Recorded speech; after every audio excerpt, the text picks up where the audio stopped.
Hey viewers, welcome back to the Jurassic Park Legacy Review, where I take a look at all 4 films in the Jurassic Park saga. This is part 2 of the video, so make sure you watch part 1 first, but if you've seen part 3, 4, and 5 first, well, you're kind of in a bit of a clusterfuck, or given at the time I'm posting this video, you've already broken the fabric of space and time to see the last parts, but well, either way, let's continue. So, after the success of the first Jurassic Park, a lot of people were asking Spielberg, hey, you gonna do a second one? You gonna do a series of movies?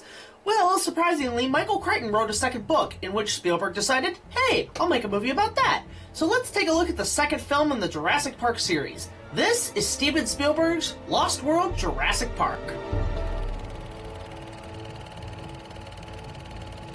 So, what's the plot of The Lost World? Well, surprisingly, it's not based on the Sir Arthur Conan Doyle book, nor is it the continuing adventures of Alan Grant fighting dinosaurs in what was seen in the video games. But surprisingly, this film stars Ian Malcolm, played once again by Jeff Goldblum, who is hired by John Hammond, once again played by Richard Attenborough, to go to another island filled with dinosaurs in order to study the animals in their natural habitat. But Ian Malcolm's only concern is to rescue her girlfriend, played by Julianne Moore, who is part of an expedition team to study the dinosaurs. Joining Ian Malcolm on his quest is Vince Vaughn, this pudgy, doughy guy, and his daughter Kelly. Once there, they encounter many dinosaurs in the wild, like the Stegosaurus, a stampeding herd, and not just one T-Rex, but 2 T-Rexes. But unfortunately, they're under some competition, as Hammond's nephew has apparently taken over InGen, who is on a mission to hunt and capture dinosaurs for his new Jurassic Park in San Diego.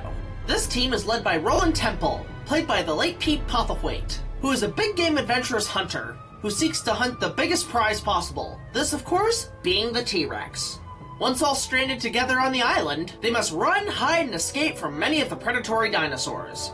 But surprisingly, the story takes a twist turn, as it appears Roland has actually captured one of the Tyrannosaurs, and in doing so, they ship it to San Diego. But unfortunately, the climax of the film goes all King Kong as the T-Rex escapes the ship and attacks the city, and it's up to Ian Malcolm and his girlfriend to save the day.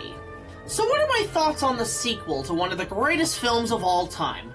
Well, honestly, I really like this movie. I mean, give credit, the movie's not going to be as big as the first one, but you know what? It's a pretty damn good action flick. I know a lot of people online have been currently bashing this film for a lot of continuity issues, but most notably a lot of stupid nitpicks that most people would pass by. I mean, this film upped the ante of what happens when you encounter dinosaurs. And on top of that, the dinosaurs are roaming free in this version instead of being locked in a zoo. That's even more terrifying! But once again, this film is a damn good action flick, with some great characters, great action sequences, and some actual funny humor. Jeff Goldblum returning as Ian Malcolm is a joy to watch. Richard Attenborough making a cameo is really cool. And even some of the new characters. Vince Vaughn I thought was pretty funny. That pudgy doughy guy was just for me. Julianne Moore's character was smart, adventurous, and clever, and even Kelly wasn't that bad.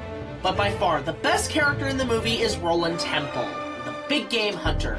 This guy is just a badass. He doesn't care about the pay, he doesn't care about anybody else surviving. All he cares about is hunting and shooting that T-Rex. This guy actually has balls of steel for actually challenging these damn creatures. Which brings us again to the dinosaurs. Well, a lot of the dinosaurs we've seen before in previous films, like the T-Rex, the Velociraptors, and the Triceratops, there are a couple of new creatures too. We finally get to see the Stegosauruses after many fan requests. We get the Pachycephalosaurus, which is a great addition. We even get the Parasaurolophus, and those things were only in wide shots in the first movie. But of course, once again, the highlight is the T-Rex. And not just one, 2 of them. In fact, parents. There's actually a baby T-Rex in this movie.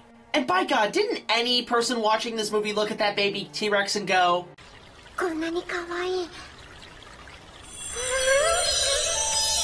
And yeah, every sequence with the T-Rex on screen is, again, fun to watch and is exciting as hell. Just seeing them eat people, stomp on people, grab people in the air. Stan Winston really improved the animatronics in this film.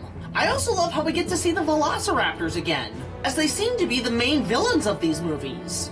But one of the things that's really cool about this movie is that it has a huge King Kong vibe to it. You can tell that Spielberg was really influenced by Sir Arthur Conan Doyle's The Lost World, but of course the original King Kong. In fact, you can narrow down all the King Kong elements from the characters and story. You got Jeff Goldblum as Jack Driscoll, John Hammond's nephew as Carl Denham, Julianne Moore as Ann Darrow, and most of the crew are actually the sailors of Skull Island. Hell, the name of the ship that carries the T-Rex to San Diego is called the Venture. That is no coincidence.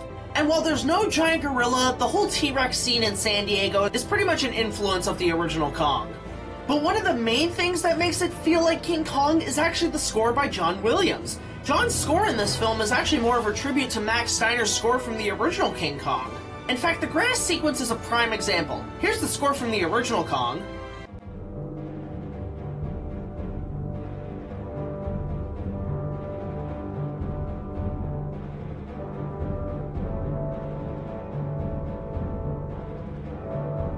And here's the score from the grass sequence.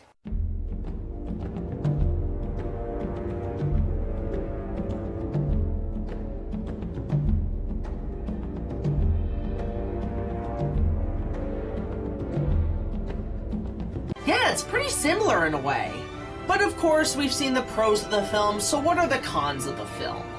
Well, I will admit one thing. The movie feels a little too long. Yeah, I know it's supposed to be the same time length of the first film, but there are moments where the pacing feels a little slow.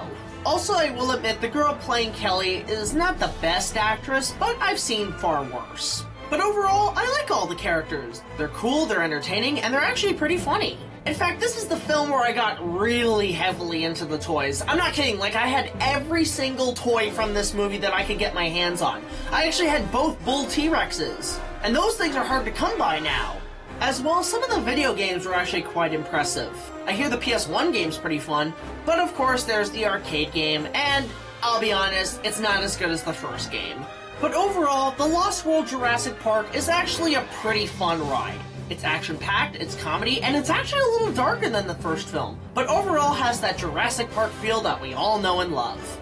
I would pretty much say this: forget what any of the critics are saying now about bashing it. Just put in the DVD, sit down with a bag of popcorn and a nice soft drink, and enjoy a good, fun, entertaining movie. It's by far the best of the sequels so far. I give it a 9 out of 10. Go guys, there's my review of The Lost World Jurassic Park, a very fun and entertaining action-packed thrill ride from start to finish. What are your thoughts on the film? Let me know in the comments section. Join me in part 3 where we take a look at the third film in the series, which... I am not looking forward to reviewing in the slightest. See you guys next time.